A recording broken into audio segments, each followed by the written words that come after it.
வணக்கம். நேற்று நம்ம மகாவிஷ்ணுவோட அவதாரங்களில் 2 அவதாரங்களை பார்த்தோம். இன்னைக்கு மூன்றாவது அவதாரமான கூர்ம அவதாரம் பார்க்கலாம். கஷ்யபர் அதிதி அப்படிங்கிற கஷ்யபர் ஒரு முனிவர். அவருக்கு உருவாகக்கூடிய நேரத்தில் உருவாகாமல் தவறான நேரத்தில் உருவானதால் 2 அசுரர்கள் குழந்தைகளாக பிறக்கிறாங்க. இரண்யாட்சன், இரண்யகசிபு. இந்த 2 பேர் குழந்தைகளாக பிறக்கிறாங்க. பிறந்து ஒரு கட்டத்தில் இந்த இரண்யாட்சன் அப்படிங்கிறவன் பூமியை கடலுக்கடியில் கொண்டு போயிடுறான்.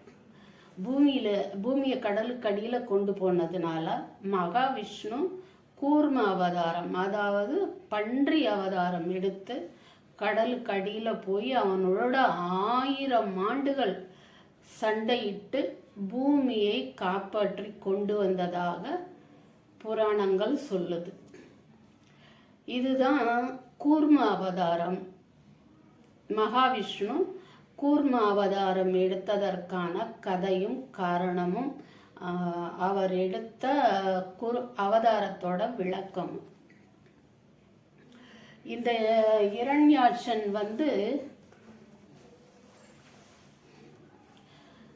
தம்பி, அவனுடைய அண்ணன் இருக்கிறான் இல்லையா, இரண்யகசிப்பு. அவன் பல வருடங்கள் தவம் இருக்கிறான் பிரம்மாவை நோக்கி. பல வருடங்கள் தவம் இருந்து அவன் தவத்துக்கு யாராக இருந்தாலும் ஒருத்தர் தன்னை நோக்கி ஏதோ ஒரு சிந்தனையும் இல்லாமல் தவம் இருந்தால் வந்துதான் ஆகணும். அவன் கூப்பிட்றவன் அசுரனாக இருந்தாலும் ஒன்றும் செய்கிறதுக்கு இல்லைங்கிற நோக்கத்தில் தான் அவங்க கேட்குற வரத்தெல்லாம், அவங்க இருந்த தவத்தை மெச்சி வரத்தையெல்லாம் கொடுத்துட்றாங்க. இல்லைன்னா இருந்தாலும் இருக்கு, கர்மான்னு சொல்லப்படுறது இருக்கு. இது நடக்கணும் அப்படிங்கிறதுனாலையும் அந்த அவதாரங்கள் உண்டாகுது. இது இரண்யகசிபுங்கிறவன் அண்ணன். இவன் பல ஆண்டுகள் தவம் இருந்து பிரம்மாவை நோக்கி அவர் தன்னை என்ன வர வேணும் உனக்குன்னு கேட்குற அளவுக்கு அவன் தவம் இருக்கிறான். அவரும் வர்றாரு. கேட்டால் அவன் கேட்ட வரமாவது தனக்கு யாராலும், மனிதர்களாலும் மிருகங்களாலும் தெய்வங்களாலும் பறவைகள், விலங்குகள், மாலை காலை இரவு, இப்படி எதுனாலையுமே எந்த நேரத்திலையுமே தனக்கு அழிவு நேரக்கூடாது அப்படின்னு வரம் வாங்குறான். கடவுள்களுக்கும் தானே பெரியவன் அப்படிங்கிற ஒரு வரத்தையும் வாங்குறான். வரத்தை வாங்கியாச்சு. இவருக்கு இந்த இரண்யகசிபு வரம் வாங்கிட்டு வழக்கம் போல எல்லாரையும் துன்புறுத்தவும் தனக்கு அடிமையாக வச்சிருக்கவும் செய்கிறான். வரத்தை கொடுத்தாச்சு, வந்தால் தான் இனிமே அதை கட்டுப்படுத்த முடியும், அழிக்க முடியுங்கிற நிலையில் இருக்கும்போது இந்த இரண்யகசிபுக்கு ஒரு ஆண் குழந்தை பிறக்குது. அதோட பேர் பிரகலாதன்னு வைக்கிறாங்க. உங்களுக்கு தெரியாத கதை இல்லை, சொல்லிகிட்டு இருக்கேன். சொல்கிறது ஒரு புண்ணியம், கேட்குறதும் ஒரு புண்ணியமாக இருக்கட்டுமே. அப்போது இந்த பிரகலாதன் பிறந்ததும் அவரை ஒரு குறிப்பிட்ட வயதில் கல்வி பயில அனுப்புகிறாங்க. கல்வி பயில அனுப்புனா யாரிடம்னா அசுரகுரு சுக்கராச்சாரியார்கிட்ட அனுப்புகிறாங்க. அவர்கிட்ட அனுப்பும்போது அவர் போதிக்கிறது இவருக்கு சரி வரலை, பிரகலாதருக்கு. அவர் இரண்யகசிபு தான் இந்த உலகத்துக்கே கடவுள், எல்லாருக்கும் பெரியவன் அப்படின்னு உபதேசிக்கிறார் குரு. ஆனால் இந்த பிரகலாதன் தன் தாயோட வயிற்றில் இருக்கும்போதே நாரதரால் மகாவிஷ்ணு தான் உலகத்தின் தெய்வம் அப்படின்னு சொல்லி பல விஷயங்களை அவருக்கு போதிச்சிடுறாரு. தாயோட வயிற்றுல இருக்கும்போதே போதிச்சிடுறாரு. இப்போ இது பிறக்கும் போதே இந்த குழந்தை பக்த பிரகலாதனா பிறக்குது, மகாவிஷ்ணுவுக்கு பக்தனா பிறக்குது. இதை கொண்டு போய் கல்வி பையில விட்டா, இல்லை இல்லை, எங்கப்பா விட எங்கப்பா பெரியவர் கிடையாது, ஸ்ரீமன் நாராயணன் தான் பெரியவர் அப்படின்னு அது சாதிக்குது. இதுதான் நான் சொல்றதுதான் சரின்னு சாதிக்குது. இப்போ இதை கேட்டு இந்த இரண்யகசிபு என்ன பண்றப்பல தன்னோட மகனை கொண்டு வர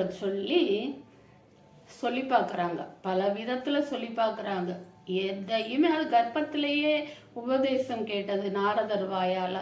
அப்புறம் எப்படி அதை ஒத்துக்கிறவே மாட்டேங்குது குழந்தை. கடைசியில் சாமதான பேத தண்டம் சொல்லுவாங்க இல்லையா, நல்ல முறையில் சொல்லி பார்க்கறது, அப்படி இல்லை அடித்து பார்க்கறது, இல்லைன்னா கடுமையான தண்டனைகளுக்கு உள்ளாக்குறது அப்படிங்கிறது மாதிரி பல விதங்களில் அவரை துன்புறுத்துறாங்க. அந்த குழந்தைய எல்லாத்துல இருந்தும் தன்னை காப்பாற்றுவார் நாராயணன்கிற நம்பிக்கையினால எல்லாத்துல இருந்தும் அது காப்பாற்றப்படுது. இது இரண்யகசிபுவோட இந்த இரண்யகசிபுக்கு ஹோலிகான்னு ஒரு உடன் பிறந்தவள் இருக்கிறாள். அவள் ஒரு வரம் பெற்றிருக்கிறாள். என்னன்னா, நெருப்பு அவளை ஒன்றும் செய்யாது, தீண்டாது, எரிக்காது அப்படிங்கிற ஒரு வரம் பெற்றிருக்கிறதுனால அவளுடைய மடியில் அந்த குழந்தைய உட்கார வச்சு நெருப்பு குண்டத்துக்குள்ளே இறக்குறாங்க. அதாவது நெருப்பு அவளை ஒன்றும் செய்யாது, ஆனால் அவள் மடியில் இருக்கிற குழந்தை இதாயிரும்னு சொல்லிட்டு வைக்கிறாங்க. ஆனால் பார்த்தீங்கன்னா விஷ்ணுவோட நாமாவளியை பிரகலாதன் உச்சரித்து தன்னை காப்பாற்ற சொன்னதுனால அவர் அழகாக வந்துடுறாரு வெளியில் நெருப்பு குண்டத்துலேருந்து. ஆனால் அதர்மத்துக்கு துணை போன அந்த ஹோலிகா எரிஞ்சு தீக்கிரையாகி போயிடுறவர். இதைத்தான் வடக்க ஹோலி பண்டிகைன்னு கொண்டாடுறதா சொல்கிறாங்க. இது உண்மையா என்னன்னு தெரியல. அப்புறம்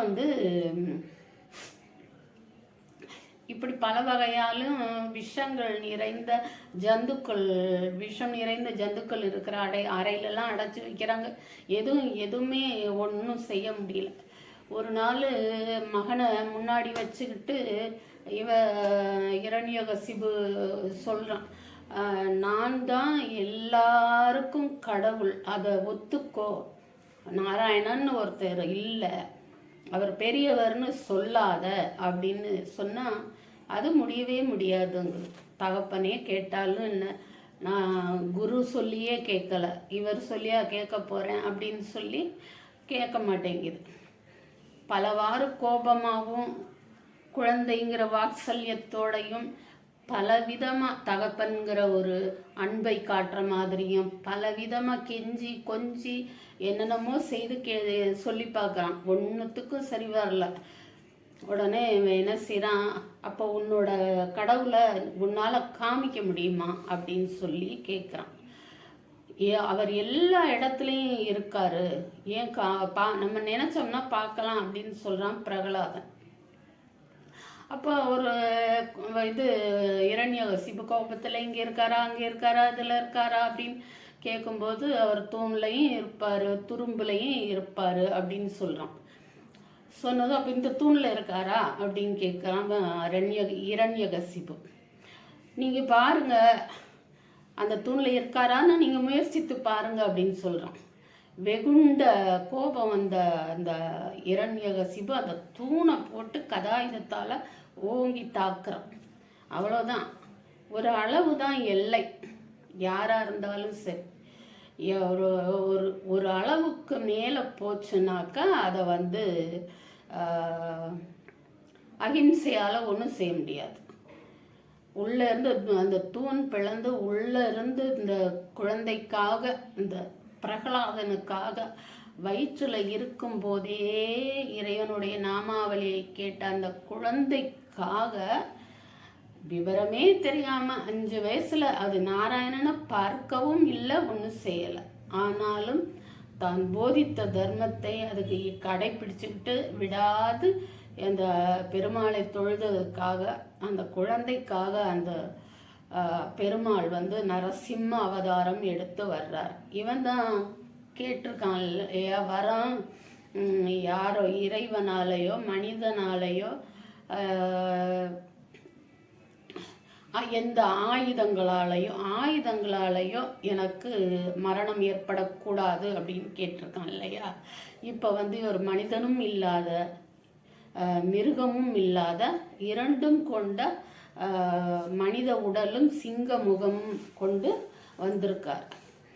இவர் வந்து அவனை தூக்கி இரண்யகசிபுவை தூக்கி மடியில் கிடத்தி, அதுவும் வந்து எந்தெந்த இடத்துலலாம் தனக்கு சம்பவிக்க கூடாது இந்த விஷயம் அப்படின்னு கேட்டானோ அதெல்லாம் விட்டுட்டு வேற ஒரு இடத்துல அவருடைய மடியில் வச்சு ஆயுதங்கள் அல்லாத தன்னுடைய கூரிய நகங்களால் அவனுடைய வயிற்றை கிழித்து அவனுக்கு அந்த விஷயம் சம்பவிக்க செய்கிறார். இதை பார்த்து பிரகலாதனே பயந்து போயிடுறார். குழந்தை தானே, நாராயணன் எப்படி இருப்பாருன்னு தெரியாது. ஆனால் அவர் தூணில் இருப்பாருன்னு சொல்லி அவர் தூண்லேருந்து வெளிப்பட்ட அந்த விதம் வந்து அவரை பயப்பட செய்யுது. பயந்து நடுங்குது அந்த குழந்தை.